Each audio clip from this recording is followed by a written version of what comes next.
આપવામાં આવ્યું. જ્યારે સંતની પ્રસાદી રૂપ આ ગૌકર્ણ મહારાજ મહાન આગળ જતા મહાન જ્ઞાની થયા અને દુષ્ટનું ફળ પેલો ધુંધુકારી દુષ્ટ બને છે. જ્યારે આ કથા જેનો સાર એટલે તુંગભદ્રા નદી, આત્મદેવ બ્રાહ્મણ, ધુંધલી, ધુંધુકારી, આ બધા કોણ છે?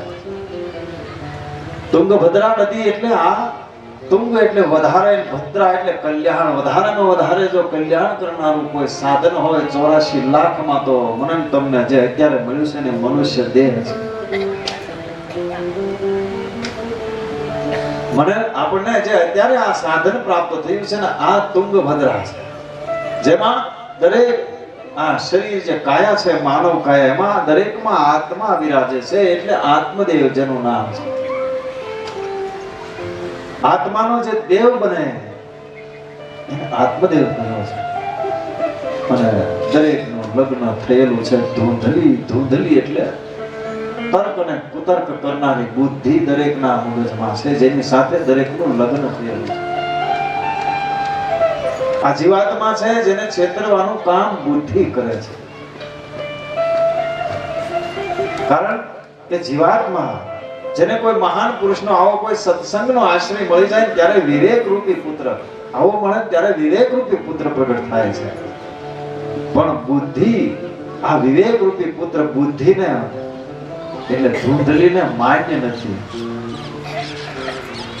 ધૂંધલીની નાની બહેન, નાની બહેન એટલે દરેકના મગજમાં મન છે.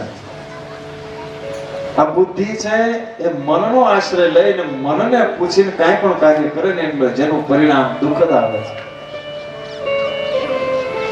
મનને આધીન થઈને બુદ્ધિ કાર્ય કરે. બુદ્ધિ અને મન બંને મળીને જીવાત્માને છેતરવાનું કાર્ય કરે છે. એટલે જેનું ફળ ધુંધુકારી મળે છે. ધુંધુકારી એટલે જેનો સારો સમય દ્રવ્ય સુખ, કામ સુખ જેનું ચિંતન કરે એને ધુંધુકારી કહે છે.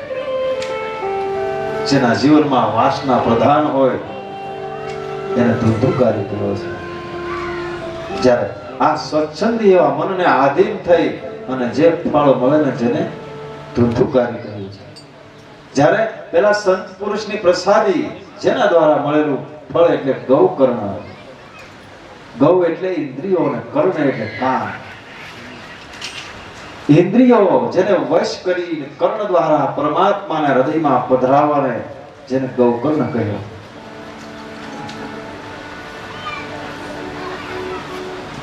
જ્યારે સુદજી સાવધાન કરે છે.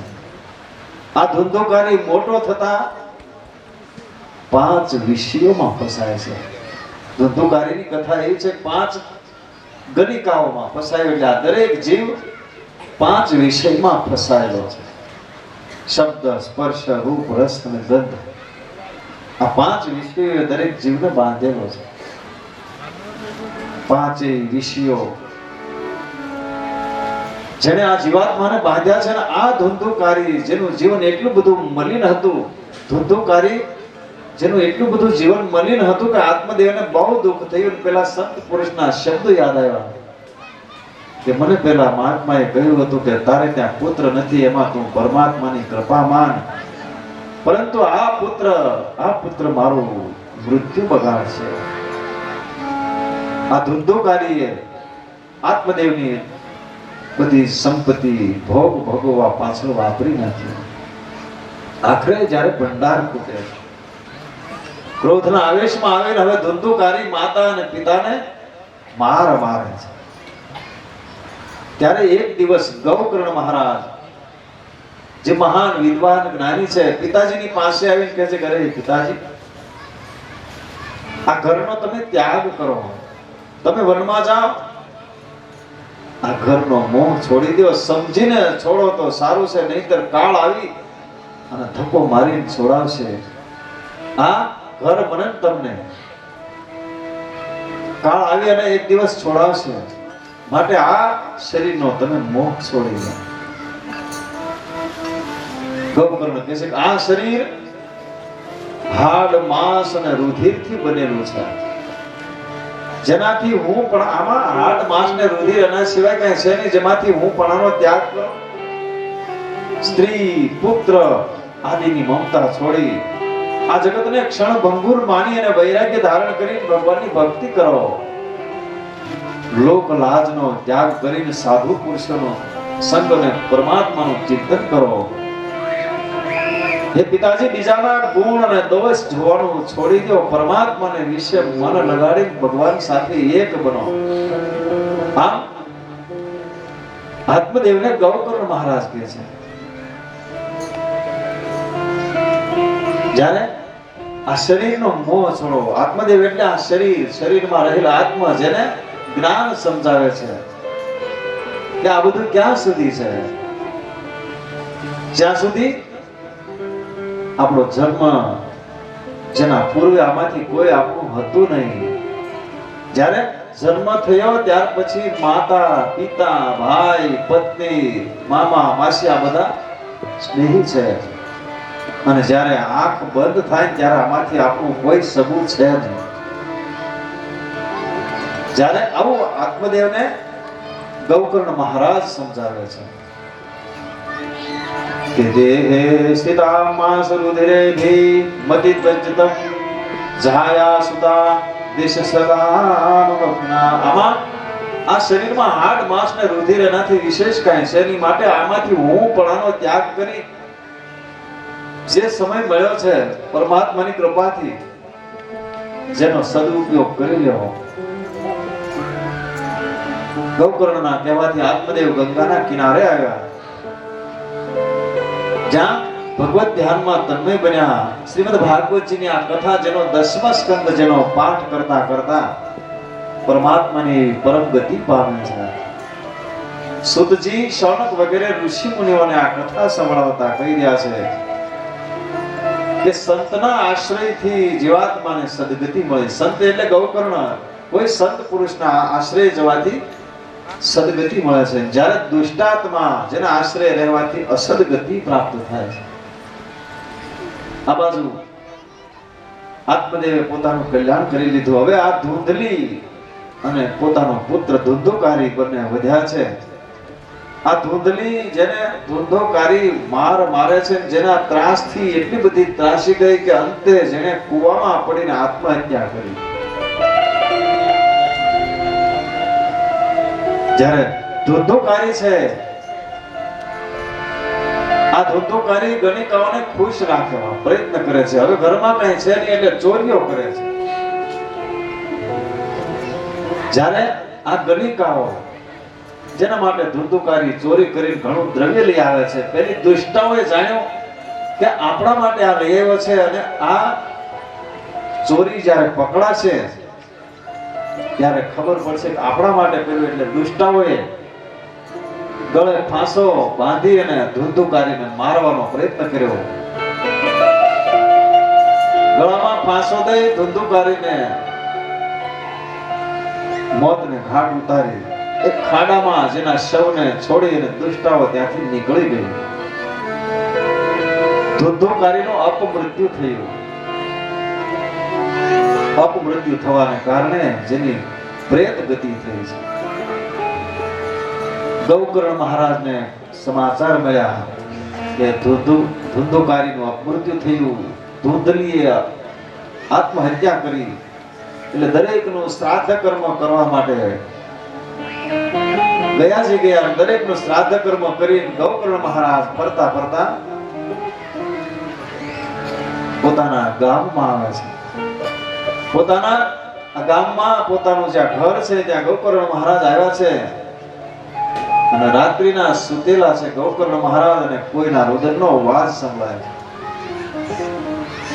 ત્યારે ગૌકર્ણ મહારાજ પૂછે છે આ કોણ રડી રહ્યું છે?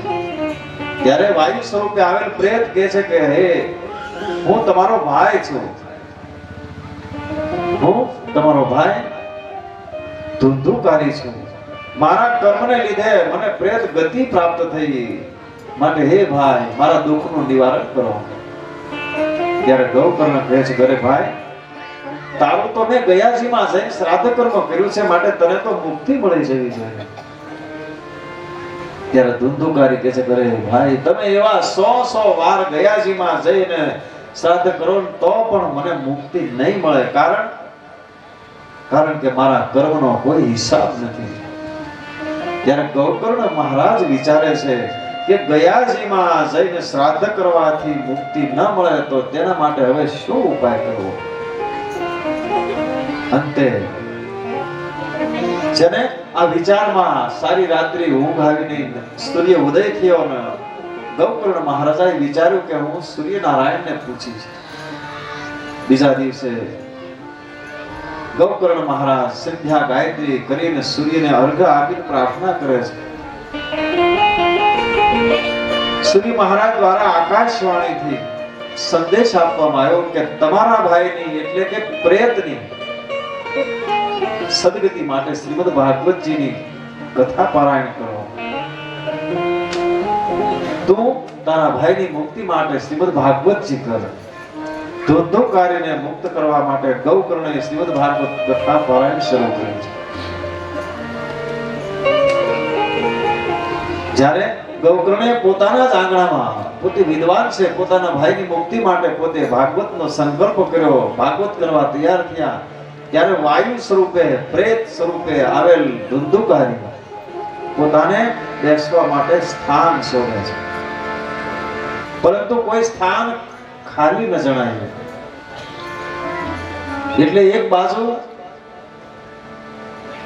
7 ગાંઠ વાળો એક વાસ પડેલો, જેમાં વાયુ સ્વરૂપે પ્રેત પ્રવેશ કર્યો અને જેમાં સ્થાન લઈને એક ચિત્તથી ગૌકર્ણ મહારાજ દ્વારા કહેવાયેલી કથા જેને શ્રવણ કરવા લાગે છે. પ્રથમ દિવસ જ્યારે પૂર્ણ થયો એટલે વાસની ગાંઠ તૂટી એટલે બીજી ગાંઠ ઉપર સ્થાન લીધું. 7 ગાંઠ એટલે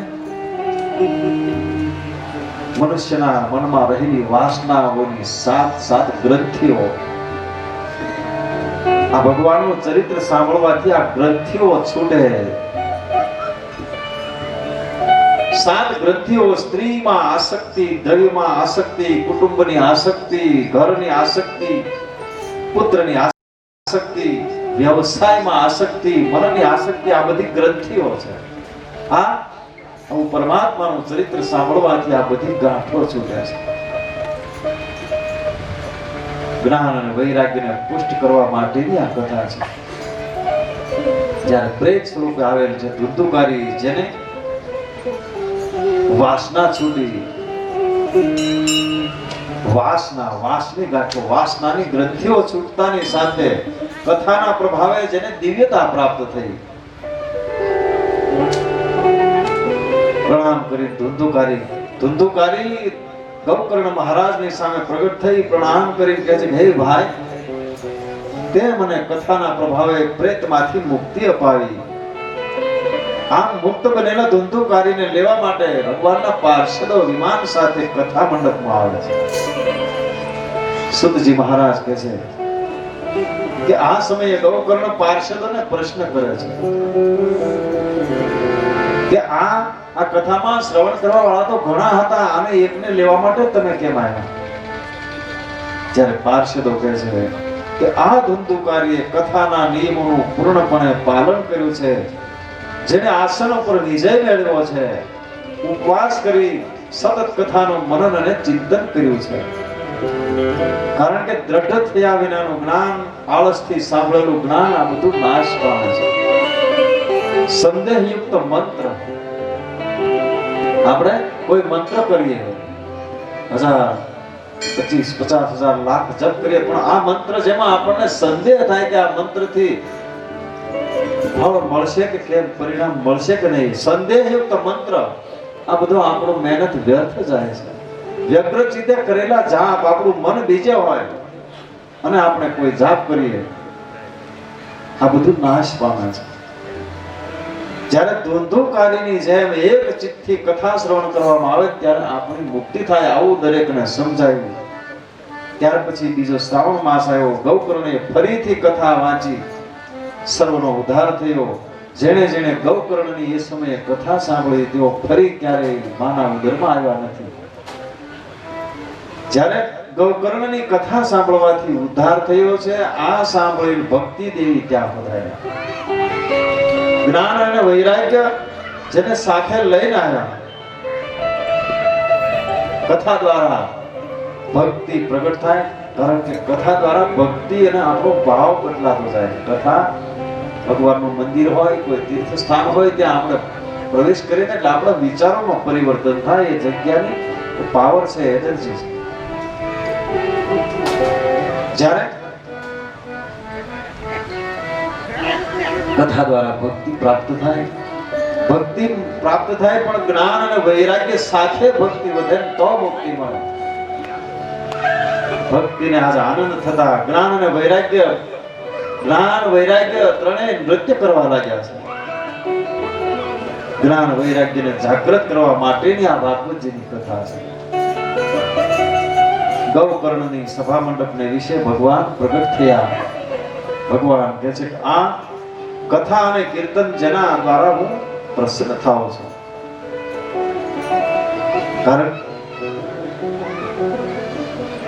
ભગવાનને નારદજીએ એકવાર પ્રશ્ન પૂછેલો કે ભગવાન તમે ક્યાં વાસ કરો છો?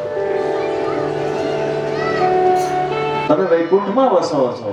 ભગવાન કહે નહીં, તો પછી તમે ક્યાં મોટા મોટા ઋષિ મુનિઓ તમારું ધ્યાન કરે જેના હૃદયમાં વિરાજો છો? ભગવાન કહે છે કે ના, નાહમ વસામિ વૈકુંઠે યોગિનામ હૃદયેન ચ મદભક્ત્યા યત્ર ગાયન્તો તત્ર તિષ્ઠામિ નારદય. ભગવાન કહે છે કે મારો વાસ વૈકુંઠમાં નથી, યોગીઓના હૃદયમાં નથી, પરંતુ મારા ભક્તો મારું કીર્તન ભક્તિ કરતા હોય ત્યાં જઈને હું ઊભો રહું છું. માટે હે સનત કુમારો, આપ વરદાન માંગો. જ્યારે સનત કુમારોએ આનંદ નામના તટ પર આ કથા કરી ત્યારે ભગવાન પ્રગટ થઈને કહે છે કે તમે વરદાન માંગો. ત્યારે સનત કુમારો કહે છે કે હે પ્રભુ, જે મનુષ્યો વરદાનમાં શું માંગ્યું? જે મનુષ્યો ભાગવતની કથાનું શ્રવણ કરે, મનન કરે, કીર્તન કરે તેના હૃદયમાં આપ બિરાજો. સનત કુમારોએ કેવું માંગ્યું? જે તમારા આ ભાગવતનો આશ્રય કરે ને જેના હૃદયમાં તમે વાસ કરો, સર્વને સદગતિ મળી છે. મૃત્યુ પહેલા મુક્તિ અપાવ. દવા એટલે ભાગવત છે. પણ દવા જ્યારે આપણે લેવામાં આવે ત્યારે પરેજીની જરૂર પડે છે, તો દવાની અસર થાય. જ્યારે રોગને મટાડવો હોય એટલે દવા લેવી પડે. દવા લેવી પડે ત્યારે પરેજી રાખવાની હોય. દવામાં જેમ પરેજી પાળવામાં આવે એમ કથામાં મર્યાદા જાળવવામાં આવે છે. મનમાં વૈરાગ્ય ધારણ કરીને કથા સાંભળવી જોઈએ. સુતજી સાવધાન કરે છે કે વૈરાગ્ય એટલે શું? મનમાં વૈરાગ્ય ધારણ કરીને. વૈરાગ્ય એટલે શું? ભોગવવાના અનેક પદાર્થો મળે છતાંય જેનું મન તેમાં ન જાય તેને વૈરાગ્ય કહે છે. જગત છોડવાની જરૂર નથી, ભગવત ચરણમાં પ્રેમ કરવાની જરૂર છે. આ સાર વિનાનો સંસાર છે જેમાં પણ અડધો ક્ષણ માટે પણ જેને ત્યજવા ન જોઈએ એવા પરમાત્મા એવી આ કથાનું પાન કરો. જ્યારે કુમાર્ગને છોડી ભગવત કથાનું શ્રવણ કરો. સુતજી કહે છે કે હે સોનક, આ પરમ તત્વ ભાગવતની કથા સાંભળે સંભળાવે જેને પરમ તત્વની પ્રાપ્તિ થાય છે. જ્યારે મહાત્માની કથા કે ભાઈ આ ભાગવત જેનું ફળ શું છે? ભાગવત સાંભળવાથી મુક્તિ તો આપણે જીવતાને મેળવવાની છે. બાકી ગયા તો બધા મુક્ત છે. આપણે એને શું મુક્તિ અપાવી? આપણે ગયેલા આપણી એવી કઈ હેસિયત કે એને આપણે મુક્તિ અપાવી શકીએ? કારણ કે જે આપણને પૃથ્વી પર રમતા મૂકી ગયા છે, આપણને જન્મ આપ્યો છે, એવડા મોટા કરીને મૂકી ગયા નહીં, એને આપણે મુક્ત કરવા વાળા કોણ? ખરેખર આપણે આપણો ફરજ એટલે કે આપણે આપણો ભાવ પ્રગટ કરીએ કે અમારા, કારણ કે માતા અને પિતા ન મળ્યા હોત તો આપણે આ પૃથ્વી પર હોય નહીં. પિતૃઓને મુક્તિ, પિતૃઓને યાદ કરીને જેના આગળ આપણે તો કાળાવાળા કરીએ કે અમારા તમારા પ્રતાપ છે અને આ બધું ભોગવી રહ્યા છે ને આ બધો આનંદ ને અમને જન્મ મળ્યો ને આ બધું તમારો પ્રભાવ છે. કારણ કે આપણે ઘણીવાર કાયમ માટે કહેતા હોય કંઈ પણ સારું થાય ત્યારે કહે કે ભાઈ આપણા કંઈક વડવાના પુણ્ય, જ્યારે ખરાબ થાય ત્યારે કોઈ કીધું કે અમારા વડવાના પુણ્ય. ખબર હતી આપણા કર્મ, જ્યારે આપણે એટલી તો ભગવાને બુદ્ધિ આપી છે કે આપણે સારું થાય ત્યારે એટલું કહી છે કે અમારા વડવાના પુણ્ય, અને જ્યારે તકલીફ આવે ત્યારે એવું આપણે કહેતા હોઈએ છીએ કે અમારા કંઈક ભાગ્ય છે, અમારી કંઈક કર્મની કઠણાઈ છે. અને આપણે તો માત્ર રાજી કરવાનો, ભગવાનને રાજી કરવાનો પ્રયત્ન કરીએ. જ્યારે પ્રેત ગતિમાંથી પરમ ગતિ પ્રાપ્ત કરવાની આ કથા છે. સત્કર્મ, સત્કર્મ એટલે સત્કર્મ કરવામાં આવે ત્યારે જેમાં અનેક વિઘ્નો આવે, આ વિઘ્ન ન આવે એની નિવૃત્તિ માટે મંગલાચરણ કરવામાં આવે છે. જેનું આચરણ મંગલ હોય એને યાદ કરવામાં આવે, જેનું નામ મંગલાચરણ. પ્રથમ સ્કંદમાં વ્યાસજીનું મંગલાચરણ, બીજા સ્કંદમાં સુખદેવ બાપજીનું મંગલાચરણ, અને સમાપ્તિમાં સુતજીનું મંગલાચરણ છે. વ્યાસજી મંગલાચરણમાં શું કહે છે? સત્યમ પરમ ધીમહિ. આ જગતમાં સત્ય સિવાય કઈ છે? સત્ય સ્વરૂપ પરમાત્મા જેનું હું ધ્યાન કરું છું. નિગમ કલ્પતરોર્ગલિતં ફલ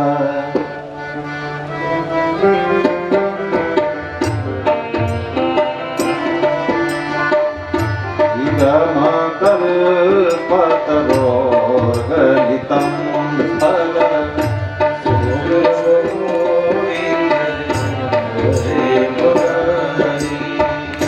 શુક મુખાદ દ્રવ્ય સંયોતમ શ્રી કૃષ્ણ વાસુદેવ. શુક મુખાદ વ્રત દ્રવ્ય સંયોતમ વાસુદેવ. ભીબત ભાગવત રસહારય શ્રી કૃષ્ણ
નિગમ કલ્પ તરોર ગલિતમ ફલ. શ્રીમદ ભાગવત એટલે વેદ રૂપી કલ્પ વૃક્ષ. આપણો વેદ, વેદ રૂપી એક કલ્પ વૃક્ષ છે જેમાં પાકેલું ફળ છે. જેમ પોપટ લઈ આવે, સુખદેવ રૂપી પોપટ, જેના મુખ રૂપી શબ્દ રૂપી મીઠાશ જે આ પૃથ્વી પર લઈ આવ્યા છે. નૈમિષ અરણ્યમાં આ કથા નૈમિષ અરણ્ય નામનું ક્ષેત્ર છે જ્યાં હજારો ઋષિ મુનિઓ છે. શાસ્ત્રો અનેક છે, જ્યારે જેમાં વર્ણવેલા ધર્મો પણ ઘણા છે, પરંતુ સર્વે શાસ્ત્રોનો સાર અમને કહો. કારણ અલ્પ બુદ્ધિ વાળો, મંદ બુદ્ધિ વાળો, આળસુ અને અલ્પ આયુષ્ય વાળો રોગિષ્ઠ છે. શું કરવા? શક્તિમાં માટે સહેજમાં ઉત્તમ ફળની પ્રાપ્તિ થાય એવું સાધન બતાવે. સતત સ્નાન કરવું જોઈએ. લક્ષ્ય વિહાય દાનત્વમ. લાખો કામ છોડીને જો પરમાત્માએ સમય આપ્યો હોય તો કોઈનું ભલું થતું હોય તો દાન કરી લેવું જોઈએ. અને કરોડો કામ છોડી મને તમને પણ પહેલું ભોજન નું આવ્યું. 100 કામ છોડી ભોજન કરી લેવું જોઈએ. કારણ કે આ શરીર છે જેને સાચવવા માટે, જેને રાખવા માટે આવશ્યકતા ભોજનની છે. કારણ કે આ શરીર સલામત હોય તો આ બધું શક્ય છે ને. નહીં એમ થાય નહીં ભાઈ બહુ કથા નહીં કરતા, હવે જમવાનો ટાઈમ. ખરેખર આ શરીરને બધું સલામત કરે. આ શરીરને ખરેખર કષ્ટ આપવું નહીં, પણ સાધન ભગવાને મને તમને આપ્યું છે જેના દ્વારા આ સાધનને ખરેખર સાચવવું પડે. વધારે લાડ નહીં કરાવવા, પણ આને સાચવવા માટે જે વસ્તુની આવશ્યકતા છે એટલે 100 કામ છોડી ભોજન કરી લેવું જોઈએ. 1000 કામ છોડી અને સ્નાન કરી લેવું જોઈએ. ગંગા આ બધા તીર્થો આપણે કરીએ છીએ. ગંગા આદિ તીર્થો જેમાં જવાથી લાંબા કાળે પવિત્રતા મળે છે. જ્યારે પવિત્રતા થાય છે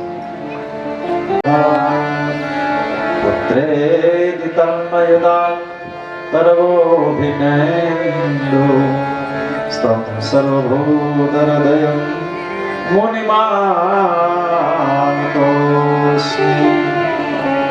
નારાયણં નમસ્કૃત્યં નરં ચૈવ નરોત્તમં દેવી સરસ્વતી વ્યાસો તતો જયમુદીર. જ્યારે સુધજી સુખદેવજી, વ્યાસ બાપજી, ભગવતી સરસ્વતી ભગવાન નારાયણને નમન કરીને મંગલાચરણ કરીને કથાનો પ્રારંભ કરે છે. હે બ્રાહ્મણો, ધર્મનું મૂળ એટલે પ્રભુની પ્રસન્નતા. ધર્મનું મૂળ એટલે પ્રભુની પ્રસન્નતા. પ્રભુ પ્રેમમાં એકાગ્રતા ન અપાવે તો આચરેલો ધર્મ નથી, વ્યર્થ પરિશ્રમ છે. માટે વિવેકી મનુષ્યો ભગવાનની ભક્તિ કરીને કર્મ બંધનો તોડે છે. આ સંસારને છોડી જંગલમાં જવાની જરૂર નથી, પરંતુ સંસાર મનમાંથી કાઢવાનો છે. તપથી, વેદથી કે જ્ઞાનથી ભગવાન પ્રસન્ન થતા નથી, પણ પરમાત્મા ભક્તિથી પ્રસન્ન થાય છે. ગોપીઓ જેનું પ્રમાણ છે. પરમાત્મા જેની અનન્ય ભક્તિ આ જગત પર જ્યારે જ્યારે જરૂરિયાત થાય ત્યારે પરમાત્મા મહદ અથવા અંશ ધારી બનીને જગત પર શ્રેયાર્થે અવતાર ધારણ કરે છે. એવા પરમાત્મા જેના અવતારોનું શુદ્ધજી વર્ણન કરવા જોઈએ. પરમાત્માનો પ્રથમ અવતાર સનત કુમાર રૂપે જગત પર પધાર્યા અને બ્રહ્મચારીનો અવતાર છે. પ્રથમ બ્રહ્મચર્ય છે. બ્રહ્મચર્ય પાળવાથી જ જ્ઞાન સ્થિર થાય છે. 4 આશ્રમો જેમાં બ્રહ્મચર્યાશ્રમ પ્રથમ છે. બીજો અવતાર વરાહ ભગવાન વરાહ રૂપે થયેલો છે. વરાહ એટલે વર એટલે શ્રેષ્ઠ ને આ એટલે દિવસ. જે દિવસે આપણાથી જીવનમાં સત્કર્મ થાય ને એ દિવસ આપણા માટે શ્રેષ્ઠ. આપણને આયુષ્ય 25, 50, 100 વર્ષનું આપ્યું હોય, પણ જે દિવસે આપણાથી સત્કર્મ થાય ને એ દિવસ આપણા માટે શ્રેષ્ઠ.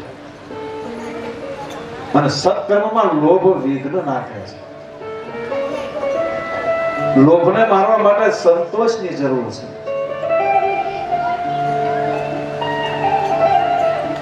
જ્યારે લોભ એટલે હિરણાક્ષ જે પૃથ્વીને સમુદ્રના તળિયે લઈ જાય છે. ભગવાન વરાહ એ સંતોષનો અવતાર છે. ત્રીજો અવતાર નારદજીનો છે, એ ભક્તિનો અવતાર છે. પ્રથમ બ્રહ્મચર્યનું પાલન કરવામાં આવે અને જે મળે પ્રાપ્ત સ્થિતિ જેમાં સંતોષ રાખવાથી ભક્તિ પ્રાપ્ત થાય એટલે નારદજી ભક્તિના આચાર્ય છે.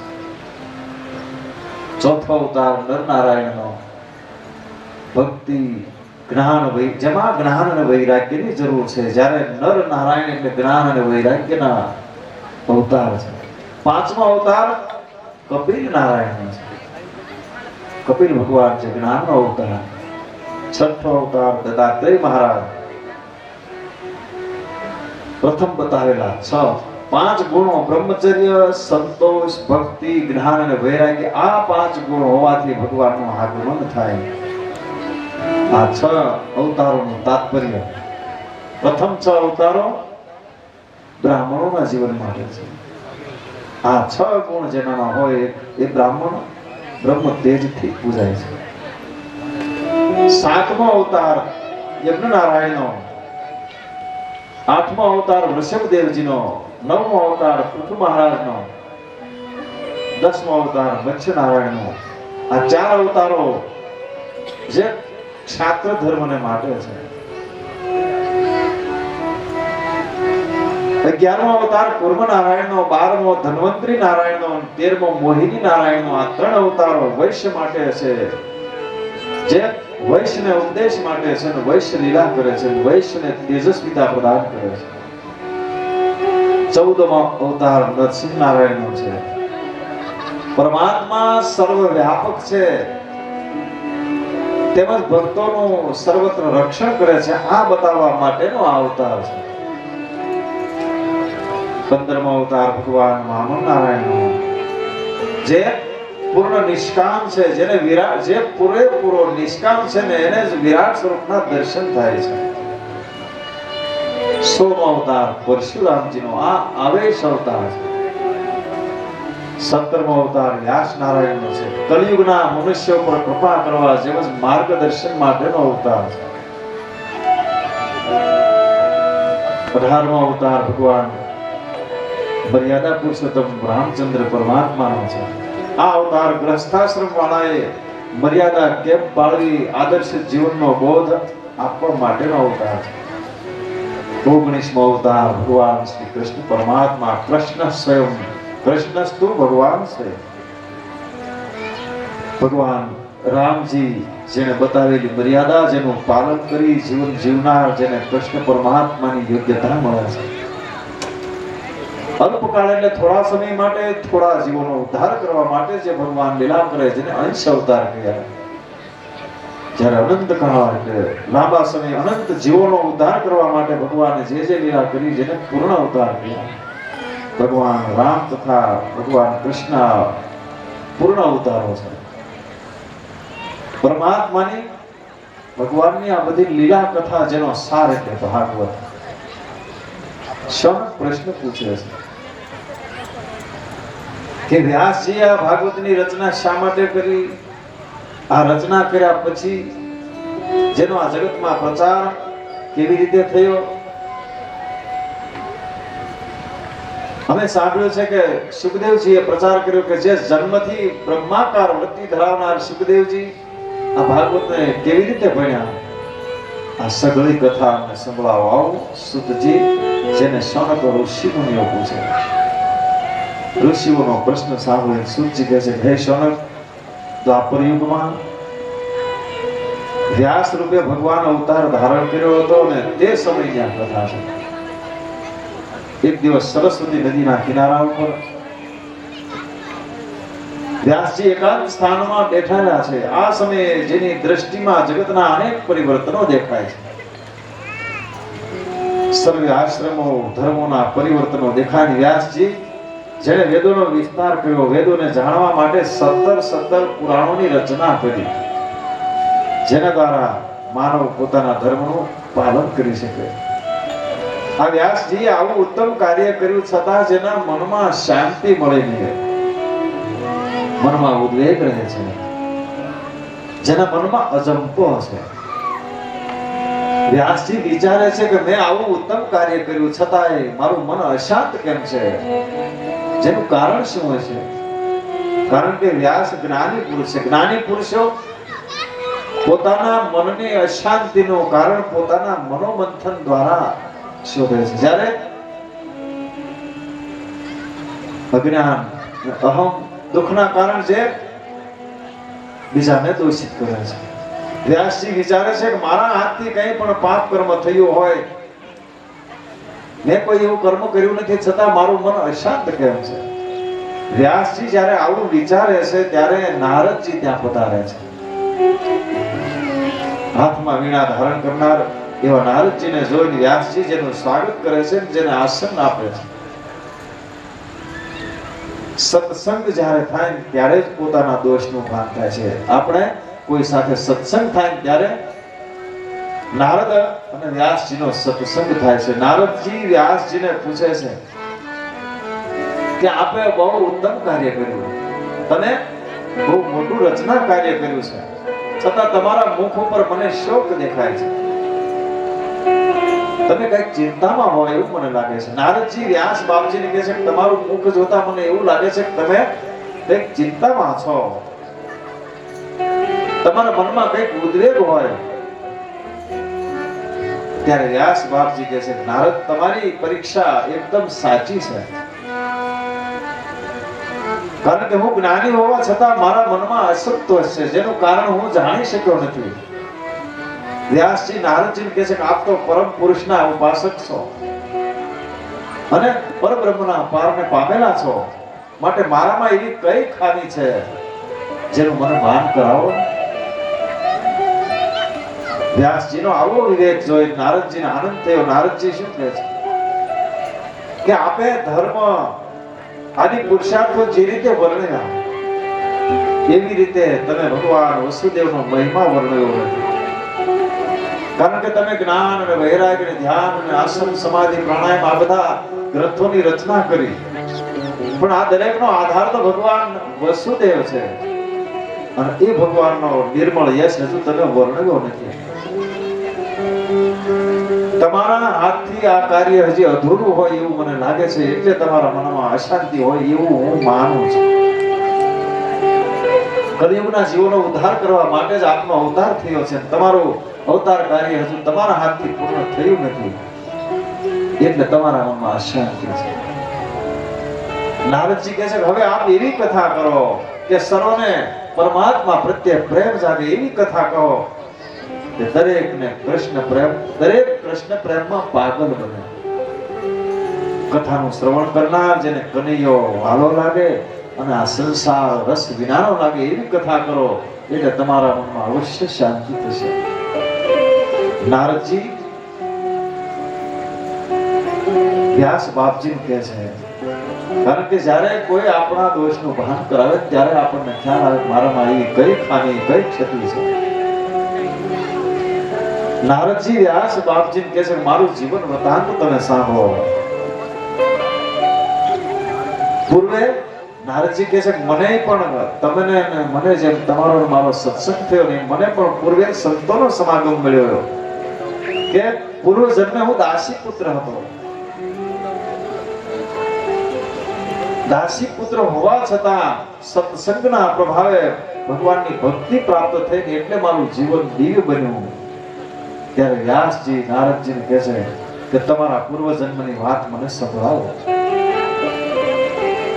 નારદજી કહે છે તો તમે સાંભળો કે હું ગયા જન્મે 7 થી 8 વર્ષનો હતો. મારા પિતા નાનપણમાં મૃત્યુ પામેલા. મારી માતા દાસી તરીકે પારકા કામ કરી અને અમારું ગુજરાન ચલાવતી, અને હું ભીલ બાળકોની સાથે રજા કરતો. મારા કોઈ પૂર્વના પુણ્યનો ઉદય થયો હશે, એટલે જે ગામમાં અમે નિવાસ કરતા એ ગામમાં સંતોનું આગમન થયું. અમારા ગામમાં સંતોનું આગમન થયું અને મારા ગામ લોકોએ આ સંતોને ચાતુર્માસ રોકાવા માટે આગ્રહ કર્યો. કોઈ વિચાર કર્યો કે ચાતુર્માસ આ સંતો રોકાશે, જેની સેવામાં કોઈની જરૂર પડશે, એટલે કોઈની દ્રષ્ટિ મારા પર પડી કે આ 7-8 વર્ષનો દીકરો છે, જેના પિતા નથી, જેની માતા પારકા કામ કરે છે, એટલે જેને સંતોની સેવામાં મૂકે એટલે જેનું ભરણ પોષણ થાય અને સંતોની સેવા થાય. આ સંતોની સેવાનો લાભ મને આવી રીતે મળ્યો. સંતોની સેવા કરવાનું કાર્ય મને સોંપવામાં આવ્યું. મને સંતોના દિવ્ય સાનિધ્યનો અને દર્શનનો અવસર મળ્યો.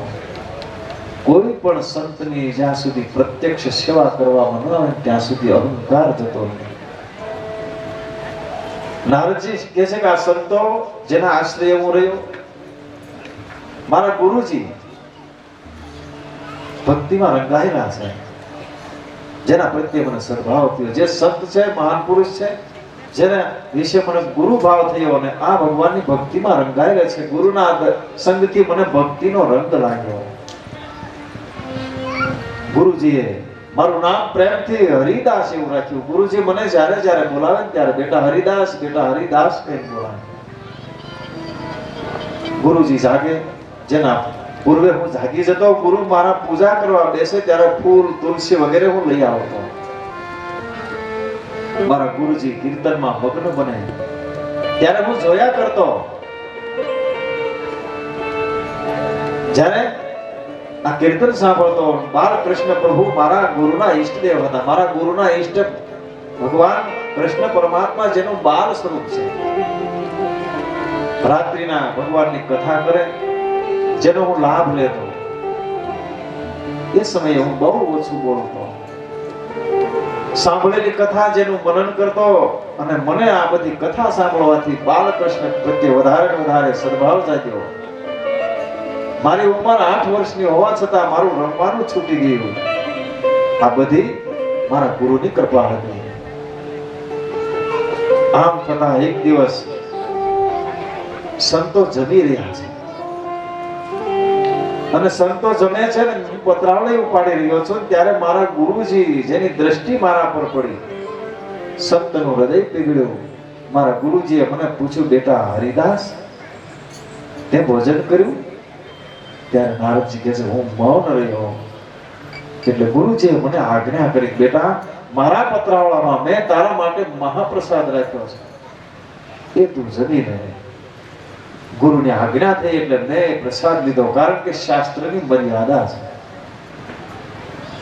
ગુરુજીની આજ્ઞા વિના, કોઈ પણની આજ્ઞા વિના કોઈનું ઉદ્દિષ્ટ એટલે કોઈનું હેઠું ખાઈ શકાતું નથી. સંત કલ્યાણની ભાવનાથી આપે તો જ કલ્યાણ થાય.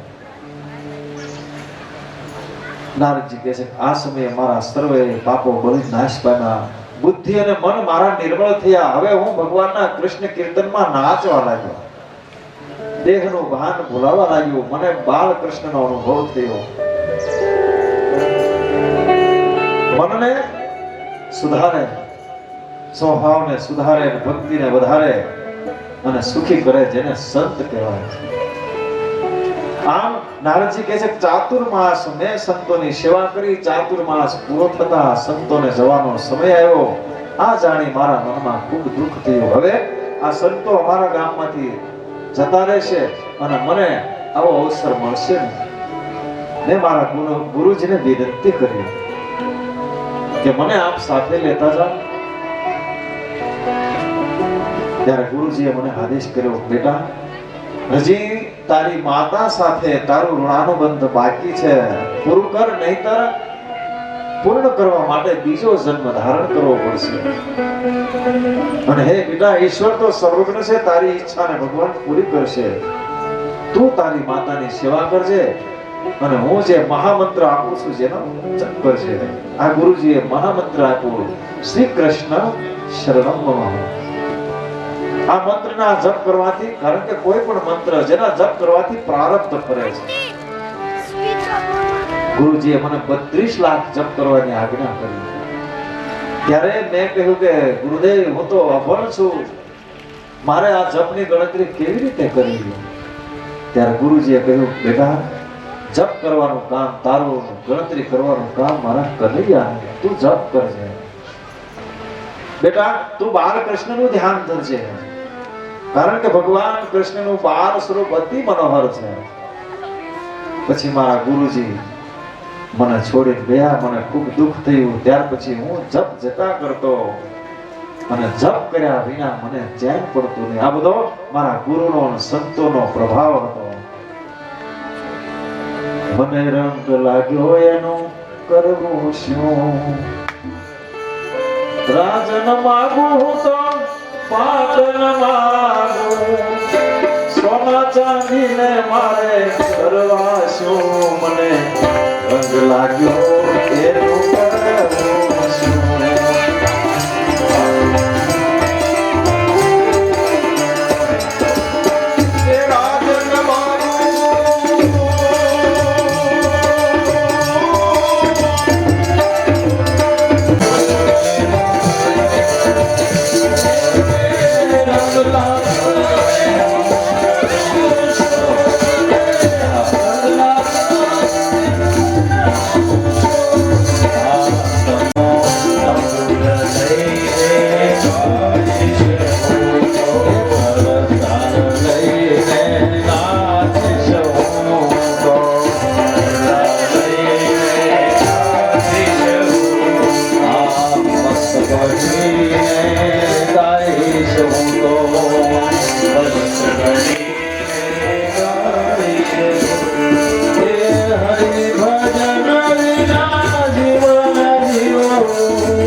સૂરજ ક્યારે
વૃક્ષ ધ્યાન દ્વારા મારા હૃદયમાં બાળકૃષ્ણનું મનોહર સ્વરૂપ જેની મને ઝાંખી થઈ કેવો ભગવાન છે કસ્તુરી તિલકમ લલાટ પટલે વક્ષસ્થલે કૌસ્તુભમ આશાગ્રે વરમોક્તિકમ કરતલે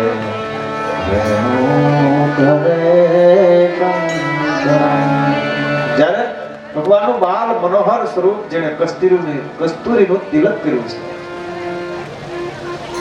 વક્ષસ્થળ પર કૌસ્તુભ મણિ પહેરેલો છે નાકમાં મોતી પહેરેલું છે હાથમાં વાંસળી અને આંખો પ્રેમથી ભરેલી એવા ભગવાનના સ્વરૂપમાં હું લીન બન્યો એવામાં આવા ભગવાનનું સ્વરૂપ મારા ધ્યાનમાં જેના મને દર્શન થયા એકાએક મારું એ સ્વરૂપ ધ્યાનમાંથી અદૃશ્ય થયું મારી આંખો ખોલી એ સ્વરૂપને હું ચારે બાજુ શોધ કરવા લાગ્યો ત્યારે મને મધુર એવો અવાજ સંભળાયો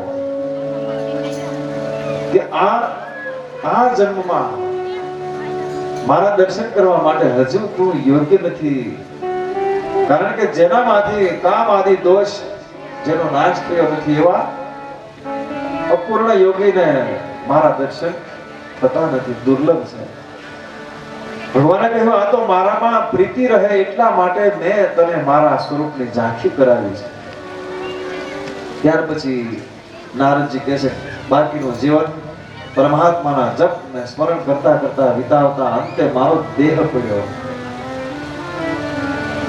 જ્યારે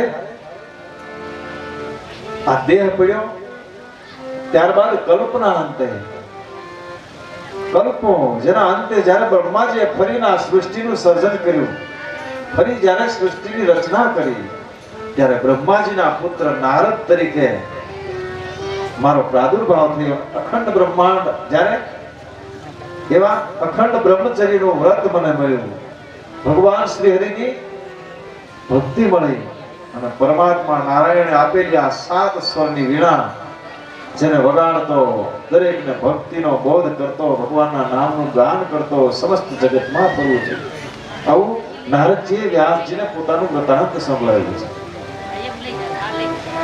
કારણ સત્સંગ ન મળે ત્યાં સુધી દિનો સતસંગ વિવેકનો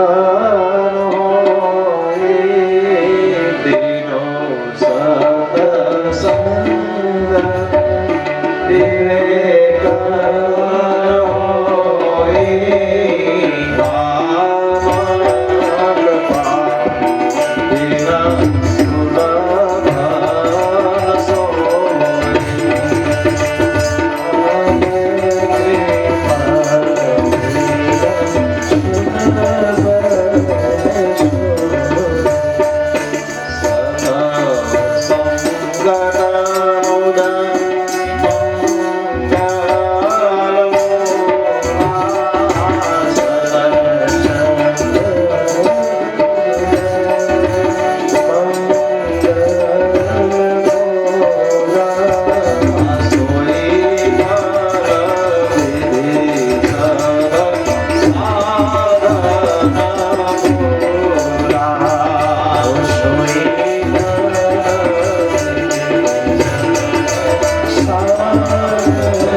કોઈની સાથે સત્સંગ થાય, કોઈ સંત પુરુષનો આપણને મિલન થાય, જેની આપણા પર કૃપા થાય, ત્યારે આપણા વरहेલા સગળા દોષોનું નિવારણ થાય છે. નારદજીને પણ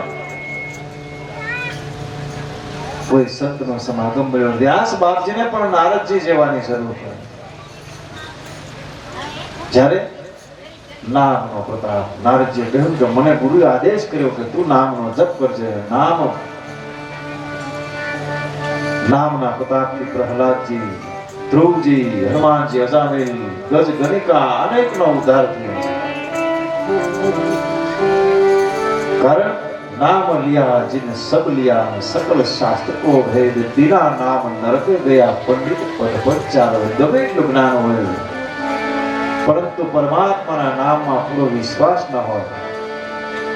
સુતજી કહી રહ્યા છે, હે સોનક, આ પ્રમાણે વેદ વ્યાસજી જેની સાથે સત્સંગ કરી નારદજી ત્યાંથી રવાના થાય છે. કારણ કે સત્સંગ દ્વારા વ્યાસજી જેને માર્ગદર્શન મળ્યું. શૌનકજી પ્રશ્ન કરે છે, હે સુતજી, નારદજી ગયા પછી વ્યાસજીએ શું કર્યું? આ કથા સુતજી સંભળાવે છે એટલે શૌનક ઋષિઓ કહે છે કે વ્યાસજી, નારદજી ગયા પછી વ્યાસ બાપજીએ શું કર્યું? નારદ ન મળે ત્યાં સુધી નારાયણના દર્શન થતા નથી. આ સંસારમાં આવ્યા પછી જીવ આ પોતાના સ્વ સ્વરૂપને ભૂલે છે. આપણે કોણ છે પોતાને ભૂલી જાય છે, પણ કોઈ સંત કૃપા કરે ત્યારે જીવને પોતાના સ્વ સ્વરૂપનું ભાન કરાવે. વ્યાસજી જેવાને પણ નારદજીની જરૂર આવશ્યકતા થઈ. વ્યાસ બાપજીએ નારદજીના ગયા પછી પ્રાણાયામ કરી, મનને અંતર્મુખ કરીને જેને સમાધિ અવસ્થા પ્રાપ્ત કરી અને જેના દ્વારા ભગવાન કૃષ્ણ પરમાત્માએ આ પૃથ્વી પર અવતાર ધારણ કરીને જે લીલાઓ કરી જેનું દર્શન કર્યું, ત્યાર પછી કૃષ્ણ લીલા સફળ શ્રીમદ ભાગવતજીના ગ્રંથની જેને રચના કરી. જગતના કલ્યાણ અર્થે વ્યાસજીએ આ ભાગવત ગ્રંથ બનાવ્યો, પણ હવે જગતનું કલ્યાણ કરવા માટે જેનો પ્રચાર કરવો છે. આ પ્રચાર કોણ કરે? આ કથાનો પ્રચાર પૂર્ણ વૈરાગ્ય હોય ને એ જ કરી શકે. વ્યાસજીએ વિચાર્યું કે પૂર્ણ વૈરાગી તો મહાદેવ સિવાય કોઈ છે નહીં. વ્યાસજીએ ભગવાન મહાદેવજીની ઉપાસના કરી, મહાદેવજીની પ્રાર્થના કરી. વ્યાસજીની પ્રાર્થના જેનો સ્વીકાર કરીને ભગવાન શિવજી અંશ સ્વરૂપ, શિવના અંશ સ્વરૂપ એવા સુખદેવ અરણ્યદેવીના ઉદરમાં જેને પ્રવેશ કર્યો અને જ્યારે જન્મ ધારણ કર્યો ત્યારે 16 વર્ષના છે. માતાના ઉદરમાં 16 વર્ષ રહ્યા છે. આવી સુખદેવજીની કથા છે. પૃથ્વી પર જન્મ ધારણ કરતાની સાથે વન તરફ જેને પ્રયાણ કર્યું.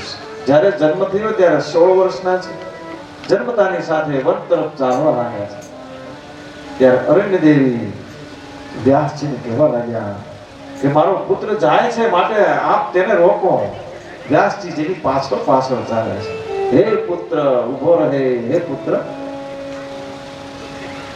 આ પ્રમાણે વ્યાસજી પાછળ જઈ રહ્યા છે. જ્યાં જંગલમાં સુખદેવજી અંતર ધ્યાન થઈને વૃક્ષ દ્વારા વ્યાસજીને કહી રહ્યા છે કોણ કોનું પુત્ર છે. આટલું કહી અંતર ધ્યાનથી આવા સુખદેવજી આ ભાગવતનો પ્રચાર કરવા માટે જંગલમાંથી પાછા લાવવા માટે આ સુખદેવજી પૂર્ણ વૈરાગી છે. જે જન્મતાની સાથે નિરંજન નિરાકાર એવા પરબ્રહ્મને માનનારા છે.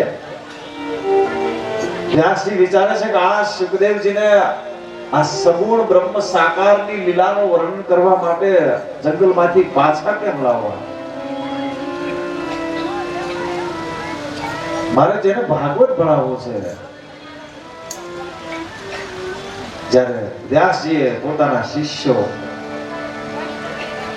જેને ભાગવતના શ્લોકોનું પઠન કરાયું છે અને જ્યારે આજ્ઞા કરી કે જ્યારે આપ જંગલમાં અરણ્યમાં ફળ ફૂલ કાષ્ટ લેવા જાઓ ત્યારે આ શ્લોકોનું ગાન કરજો.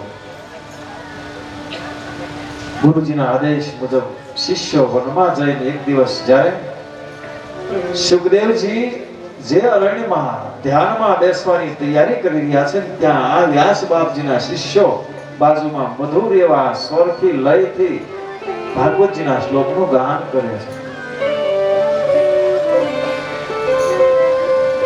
સુખદેવજી જે જંગલમાં ધ્યાનમાં બેસવાની તૈયારી કરે છે ત્યારે વ્યાસ બાપજીના શિષ્યો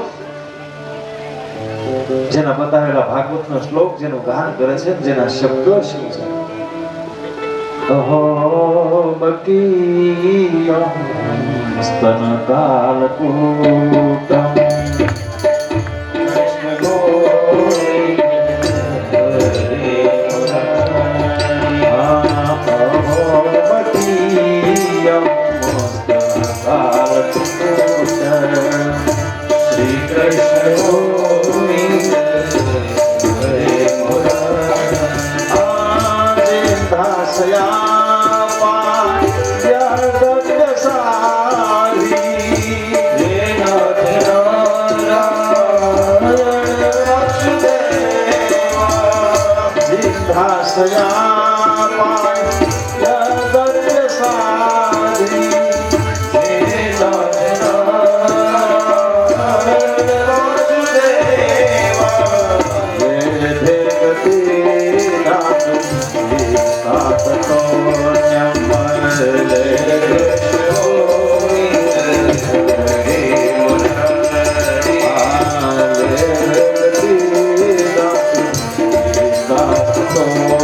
અરે આ કેવી આશ્ચર્યની વાત છે કે જે દુષ્ટ પૂતના પોતાના સ્તન મંડળ ઉપર બાણ મુકુંદને મારવાના હેતુથી વિષ લગાવીને આવેલી છે અને મારવાના હેતુથી સ્તનપાન કરાવવા જઈ રહી છે,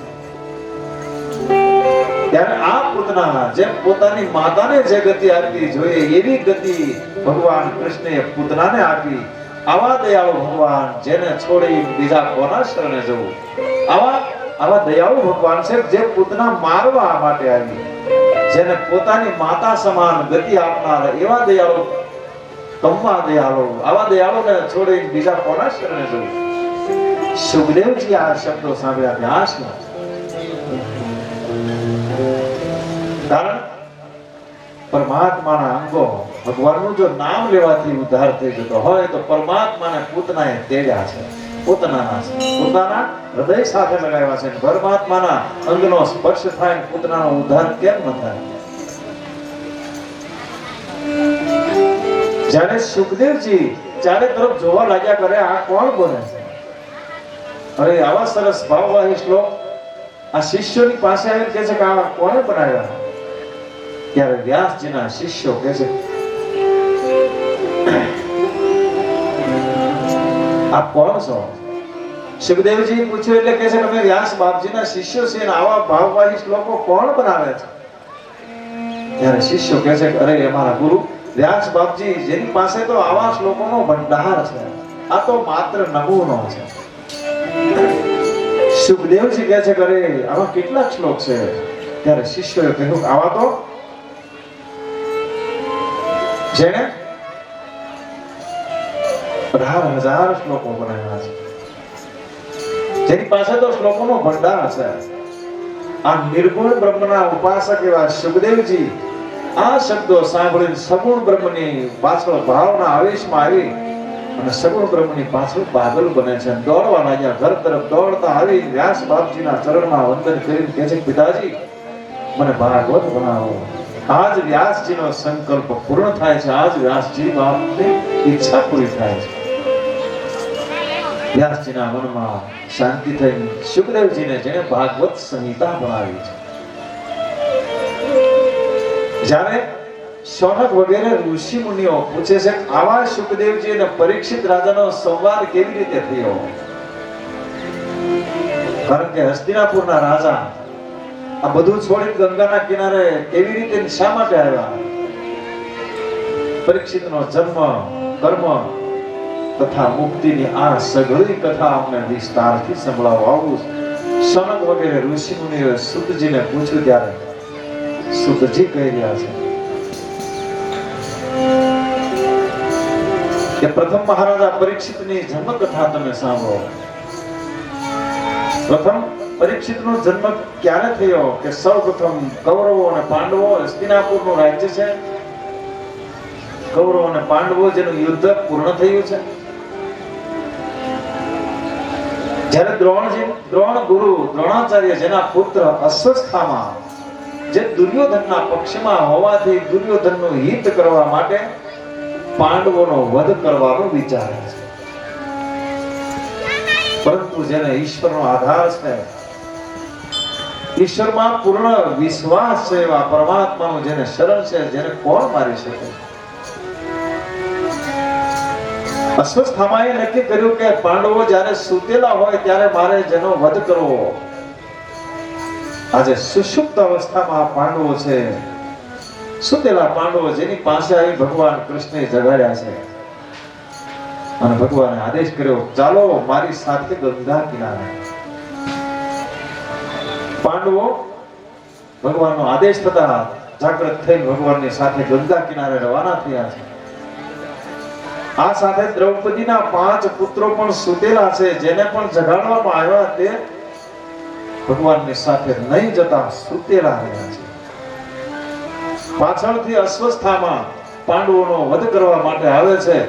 5 દ્રૌપદીના પુત્રો સૂતેલા છે, જેને 5 પાંડવો સમજી અને અશ્વસ્થામાં જેનો વધ કરે છે. માતા દ્રૌપદીને ખબર પડી કે પોતાના 5 પુત્રો માર્યા છે.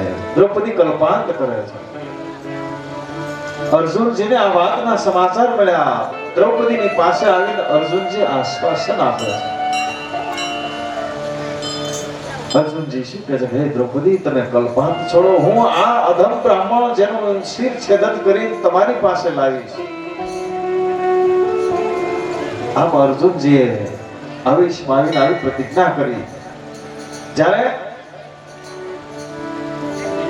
અશ્વસ્થામાં જેનું શિર છેદન કરવા માટે રથમાં બેસીને અર્જુન જેની પાછળ પડ્યા છે, અશ્વસ્થામાને ભય પ્રાપ્ત થયો, ભયમાં મુકાયા. અશ્વસ્થામાને હવે મૃત્યુના દર્શન થવા આવ્યા. પાંડવો તો જીવિત છે. અર્જુનથી બચવા માટે અશ્વસ્થામાએ અમોઘ એવું બ્રહ્માસ્ત્ર છોડ્યું. જ્યારે બ્રહ્માસ્ત્રથી અર્જુન ઉપર સંકટ ઊભું થયું, અર્જુન વિકટ પરિસ્થિતિમાં મુકાયા. અંતે ભગવાન ઈશ્વરને યાદ કર્યા. ભગવાન કૃષ્ણએ અર્જુન શું કહે છે? હે પ્રભુ, આપનો અવતાર આ પૃથ્વીનો ભાર ઉતારવા તેમજ ભક્તો અને અપ્તજનોનું રક્ષણ કરવા માટે થયો છે, માટે આપ મારા સંકટનું નિવારણ કરો. ત્યારે પરમાત્માએ અર્જુનજીને સંકટમાંથી મુક્ત કર્યા. અર્જુનજીએ અશ્વસ્થામાને પકડી અને દ્રૌપદીની સામે હાજર કર્યા. આજે દ્રૌપદી પોતાના પુત્રનો મૃત્યુ થતા જેના વિયોગે રડી રહ્યા છે, છતાં આજ આ અવસ્થામાં અશ્વસ્થામાને જોયું. અશ્વસ્થામાને બંધી બનાવીને અર્જુન લઈ આવ્યા છે. આ જોઈ દ્રૌપદી શું બોલે છે? દ્રૌપદી દોડતા આવીને અર્જુનજીની પાસે આવીને કહે છે, પ્રભુ સ્વામી, મારા આંગણામાં બ્રાહ્મણનું અપમાન ન કરો. દ્રૌપદી અશ્વસ્થામાને વંદન કરે છે, કારણ કે આપણા ગુરુ પુત્ર છે. અશ્વસ્થામા વિચારે છે કે મેં જેના 5 પુત્રોનો વધ કર્યો, છતાં આ દ્રૌપદી મને વંદન કરે છે. અસ્વસ્થામાં કહે છે કે નહીં નહીં, વંદનીય નથી, હું વંદનને યોગ્ય નથી, વંદનીય તો દ્રૌપદી છે. જ્યારે દ્રૌપદી શું કહે છે, આ અસ્વસ્થામાં આપણા ગુરુજી દ્રોણાચાર્ય જેની ગુરુ મૂર્તિ રૂપ છે, કારણ કે જેની પાસેથી તમે વિદ્યા ભણ્યા છો, દ્રૌપદી દયાનું સ્વરૂપ છે. દ્રૌપદી કહે છે કે હે અર્જુન, આ અસ્વસ્થામાં આપ મારશો તો પણ મારા પુત્રો જીવિત તો થવાના નથી. માટે જેમ પુત્ર વિયોગે હું રડી રહી છું, એવી રીતે પુત્ર વિયોગે ગુરુ પત્ની માતા ગૌતમી ન રડે એવું કરો. ગુરુ પત્નીનો એકનો એક આધાર ન છીનો. ત્યારે અર્જુન ને ભીમસેન કહી રહ્યા છે, અરે અર્જુન, દ્રૌપદી વિનંતી કરે છે કે અસ્વસ્થામાં મારો નહીં. ત્યારે ભીમસેન અર્જુનજીને કહે છે, અરે તારી પ્રતિજ્ઞા ક્યાં ગઈ? તે હમણાં પ્રતિજ્ઞા લીધી કે હું અસ્વસ્થામાંનો વધ કરીશ. યાદ કર. ભીમસેન કહે, અરે આ તો આતતાઈ છે, જેને તો મારવો જ જોઈએ. અર્જુન મૂંઝાય છે. દ્રૌપદી કહે તે પ્રમાણે કરું કે ભીમસેન કહે હવે મારે શું કરવું? અર્જુન એ સમયે ભગવાન પણ હાજર છે, ભગવાનની સામે જુએ છે. ભગવાન કહે છે કે દ્રૌપદી કહે ને સત્ય છે. બ્રાહ્મણનો અપમાન જેના મરણ સમાન છે. અસ્વસ્થામાને હવે મારવાની જરૂર નથી. જેના મસ્તક માનો જન્મસિદ્ધ મણી લઈને અપમાનિત કરીને છાવણીમાંથી જેને હાંકી મૂકવામાં આવ્યા છે. ત્યાર પછી પોતાના મૃત્યુ પામેલા પુત્રો જેની ઉત્તર ક્રિયા કરીને સુતજી કહે છે, હે શૌનક, પાંડવો સ્ત્રીઓ સહિત ભગવાન સાથે ગંગાજીના કિનારે આવ્યા છે. મૃત્યુ પામેલા સગા સંબંધીઓ જેને તિલાંજલિ એટલે તળવાળા જલની અંજલિ આપે છે. ભગવાને ધર્મરાજાને, ગાંધારીને, કુંતાજીને, દ્રૌપદીજીને, ધૃતરાષ્ટ્ર મહારાજને શાસ્ત્રોના વચન કહીને દરેકને શાંત પમાડ્યા છે. આ બાજુ ધર્મરાજાને હસ્તિનાપુરનું રાજ્ય મળ્યું છે. હવે ભગવાન સર્વની રજા લઈ જવાની તૈયારી કરે છે. હસ્તિનાપુરનું, મહાભારતનું યુદ્ધ પૂરું થયું, કૌરવોનો નાશ થયો, પાંડવોને હસ્તિનાપુરનું રાજ્ય મળ્યું. એટલે ભગવાન કહે છે કે હવે ઘણા સમયથી હું દ્વારકાથી આવ્યો છું, તમારું કાર્ય પૂરું થયું, હવે મને દ્વારકા જવાની રજા આપો. ભગવાન દ્વારકા જવાની રજા માંગે છે. ભગવાન દ્વારકા જવાની જ્યાં તૈયારી કરે છે, ત્યાં આ સમયે અર્જુન પુત્ર અભિમાન્યુ જેના પત્ની ઉત્તરા દોડતા આવીને ભગવાનની પાસે કહે છે, હે પ્રભુ ત્રાહિમામ, હે દેવાધિદેવ મહાયોગી જગત પ્રભુ, મારી રક્ષા કરો. તમારા સિવાય આ જગતમાં મને ક્યાંય અભય સ્થાન દેખાતું નથી. જગતમાં સૌ કોઈ મૃત્યુના નિમિત્ત બની ગયા. મારી પાછળ જ્યારે ઉત્તરા કહે છે કે મારી પાછળ આવતા બાણથી મારા ઉદરમાં રહેલ ગર્ભની રક્ષા કરો. આ સમયે પાંડવોએ જ્યાં જોયું ત્યાં જેની તરફ પણ 5 બાણો આવી રહ્યા છે. ભગવાને ભક્તોની સુદર્શન દ્વારા રક્ષા કરી ઉત્તરાના ગર્ભને પોતાના તેજથી વિટાયો. અસ્વસ્થામાં જે બ્રહ્માસ્ત્ર મૂકેલું છે, જેના દ્વારા ભગવાન ઉત્તરાના ગર્ભની રક્ષા કરીને સર્વે આ સમયે ભયમાંથી મુક્ત થયા. ભગવાન જવાની તૈયારી કરી રહ્યા છે. ત્યારે આ પ્રસંગ બન્યો. હવે ભગવાન કહે છે હવે મને દ્વારકા જવાની રજા આપો.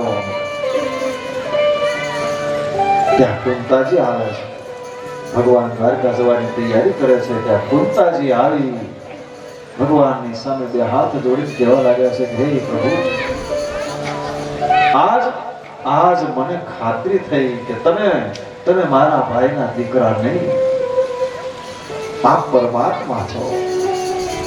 તમે મારા ભાઈના દીકરા નથી, તમે તો સ્વયં પરમાત્મા છો. કારણ કે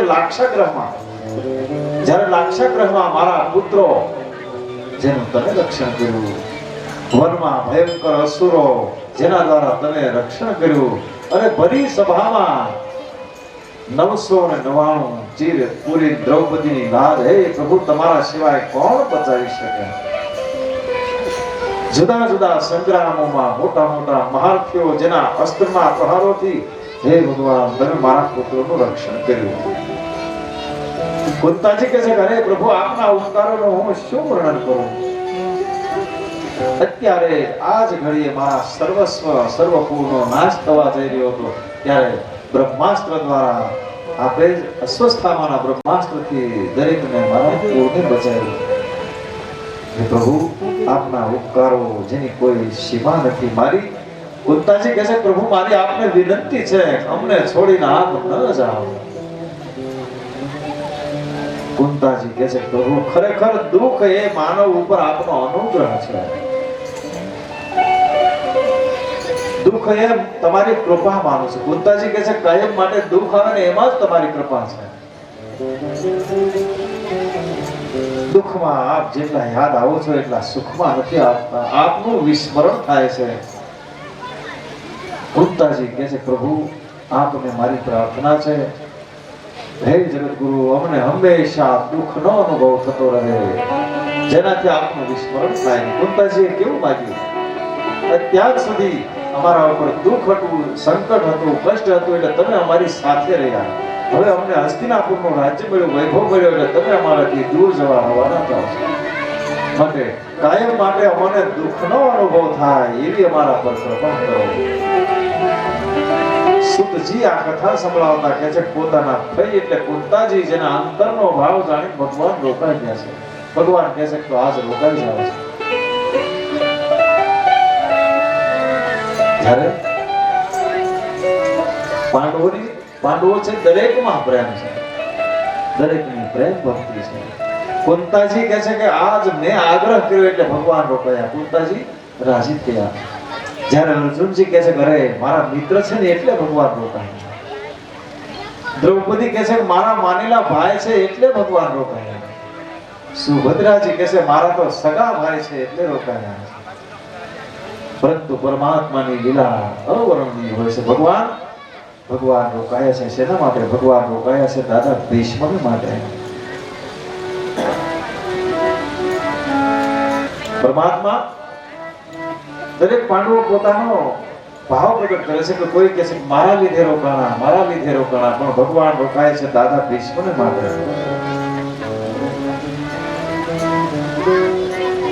દાદા ભીષ્મ જે બાણની સૈયા પર છે કારણ કે યુદ્ધ પૂરું થયું છે. દાદા ભીષ્મને પોતાના પિતા તરફથી વચન મળેલું છે ઈચ્છા મૃત્યુનું. એટલે દાદા ભીષ્મ બાણની પથારીમાં છે અને ઉત્તરાયણના સૂર્ય ન થાય ત્યાં સુધી આ શરીર છોડવું નથી એવો જેનો સંકલ્પ છે. અને દાદાને ભગવાન કૃષ્ણએ વચન આપેલું છે. આજ વચનને પૂરું કરવા માટે ભગવાન રોકાયા છે.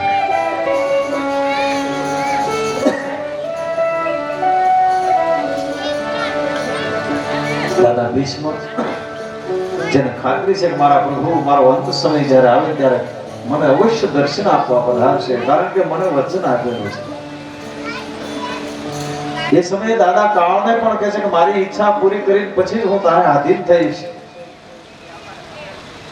ધર્મરાજાને પોતાનું રાજ્ય મળ્યું છે છતાં મનમાં ઉદ્વેગ છે કે મારા આપતજનો સ્નેહી જેને મારી અને મેં આ રાજ્ય લીધું.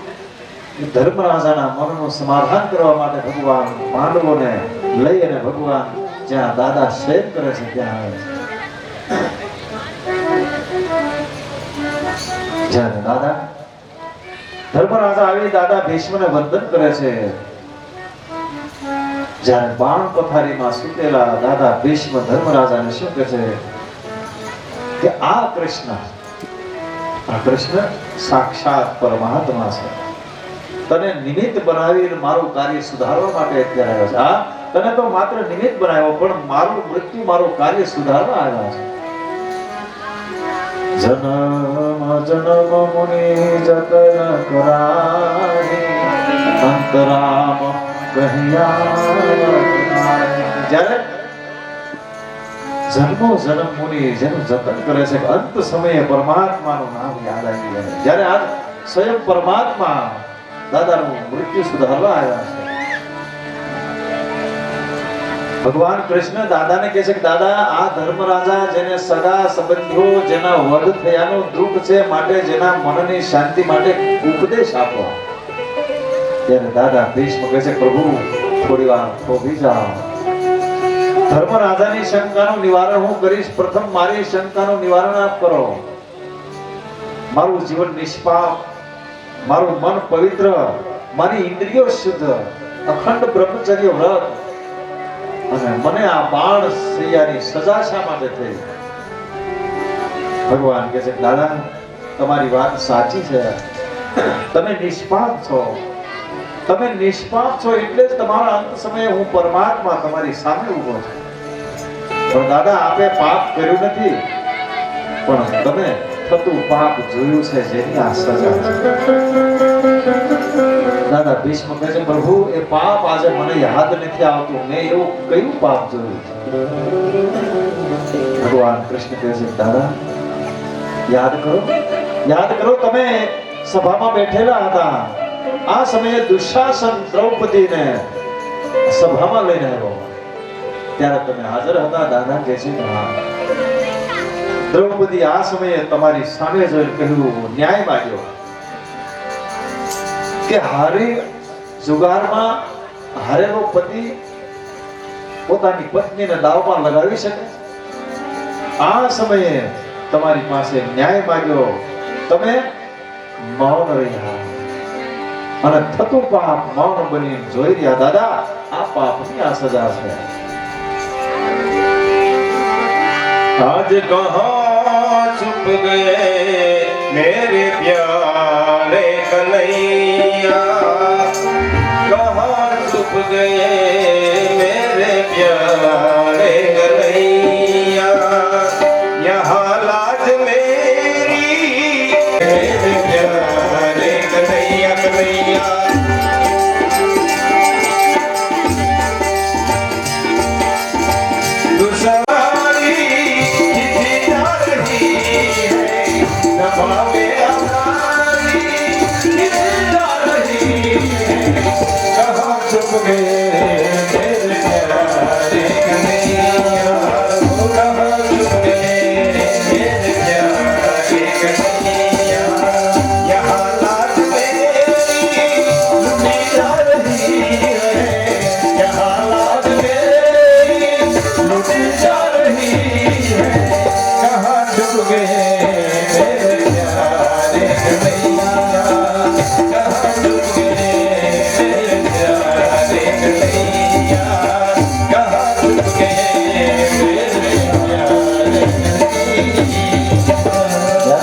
પાસે ન્યાય માંગ્યો અને આ સમયે તમે કંઈ પણ બોલ્યા નહીં જેની આ સજા છે.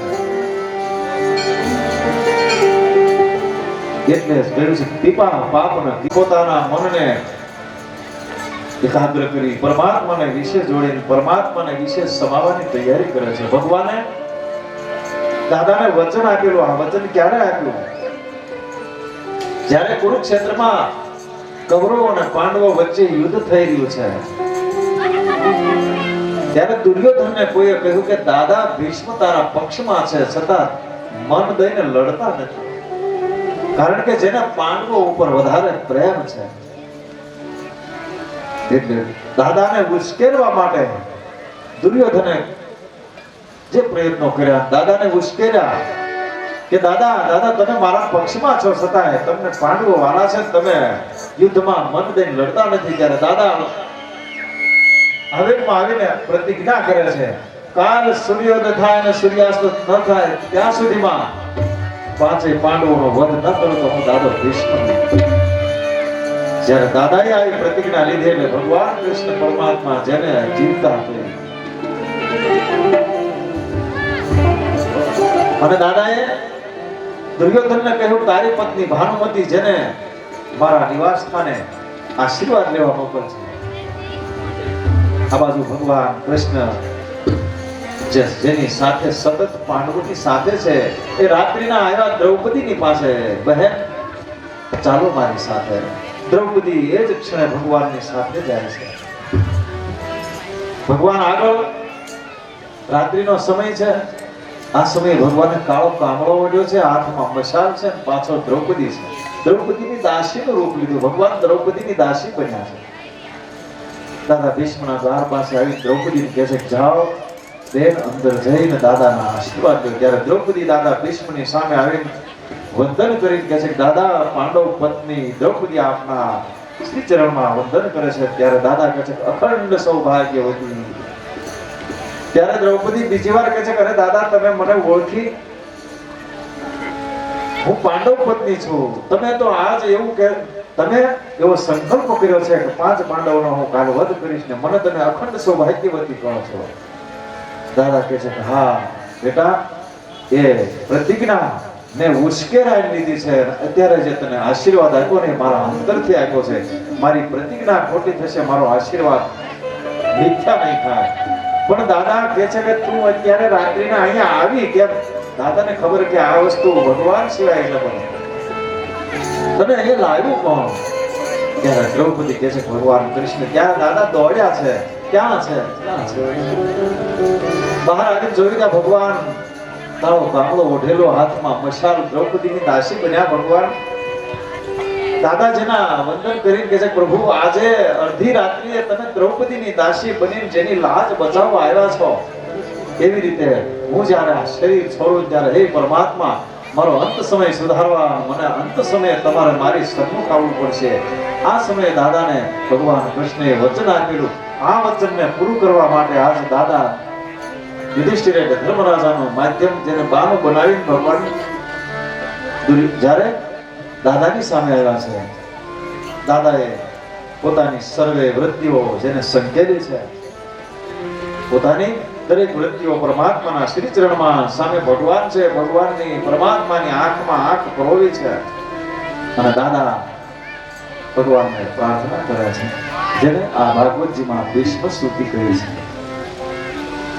इति मति रूपा कल कृष्णा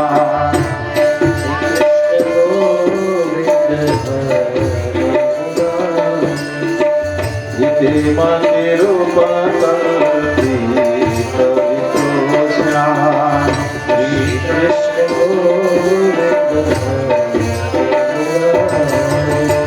भगवती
ભગવાનને પ્રાર્થના કરે છે, હે પરમાત્મા, પોતાના સ્વરૂપમાં રહેવા છતાં કોઈ વખત ક્રિયા કરવા માટે યોગ માયાનો આશ્રય કરે છે, એટલે જેમાંથી આ સંસારની ઉત્પત્તિ થાય છે. આવા સાત્વત કુળમાં પ્રગટ થયેલા ભગવાન કૃષ્ણ, જેના વિશે મારી તૃષ્ણા રહિત બુદ્ધિ થાવ, જેનું શરીર ત્રિભુવનમાં સુંદર છે, તમાલ પત્ર જેવું નીલ વર્ણનું છે, જેના પર સૂર્ય જેના કિરણો સમાન શ્રેષ્ઠ પિતાંબર ફરકી રહ્યું છે, મુખ પર કમળ સમાન લટો લટકી રહી છે. જ્યારે એવા અર્જુનના સખા ભગવાન કૃષ્ણમાં મારી નિષ્કામ પ્રીતિ થાઓ, આમ દાદા ભીષ્મ ભગવાનને સ્તુતિ કરે છે. દાદા શું કહે છે કે હે પ્રભુ, મારી પ્રતિષ્ઠાને વધારવા આપે આપની પ્રતિજ્ઞા તોડી. જ્યારે આ સમયે આપ તો અંતર્યામી છો, કારણ કે દાદા ભગવાને કહે છે કે તમે મારી પ્રતિષ્ઠા વધારવા તમારી પ્રતિજ્ઞા તોડી. ભગવાને હસ્તિનાપુરનું જે કુરુક્ષેત્રનું યુદ્ધ છે, જેમાં પ્રતિજ્ઞા કરેલી કે હું શસ્ત્ર નહીં ઉપાડું, પણ દાદા ભીષ્મએ મનથી કીધું કે જો હું ખરો તમારો ભક્ત હોઉં ને હાથમાં હથિયાર ન લેવડાવું તો હું દાદો ભીષ્મ નહીં. ત્યારે દાદા કહે છે કે મારી પ્રતિષ્ઠાને વધારવા તમે તમારી પ્રતિજ્ઞા તોડી નાખીને અત્યારે આપ મારું સર્વસ્વ પૂર્ણ કરવા માટે આવ્યા છો. અંતકાળે જ્યારે આપે મને દર્શન આપી મારું સર્વસ્વ પૂર્ણ કર્યું છે ભગવાન, જ્યારે દાદા ભીષ્મ ભગવાનની સ્તુતિ કરે છે, એવી રીતે આપણે પણ પરમાત્માને યાદ કરીને કે હે ભગવાન, તમે અમને અહીંયા મનુષ્ય તરીકે મોકલ્યા, મનુષ્ય જન્મ મળ્યો, અમે આ બધી માયામાં રહ્યા, છતાંય અમારો જ્યારે અંત સમય આવે ને ત્યારે કદાચ પરમાત્મા તમારા નામનો યાદી થઈ જાય, કોઈ આવો પ્રસંગ આપણા અંત સમયે યાદ આવી જાય તો પરમાત્માની કૃપા થાય છે.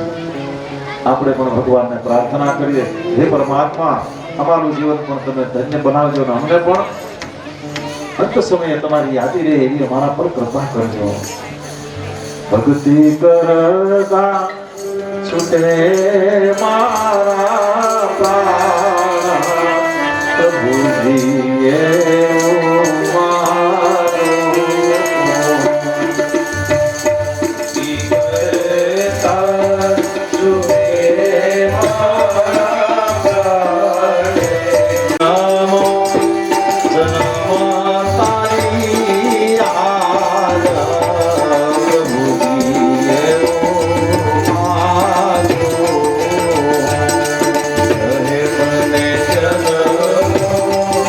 જય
સાથે લીન કર્યો છે અને ભગવાનની સાથે એક થયા છે.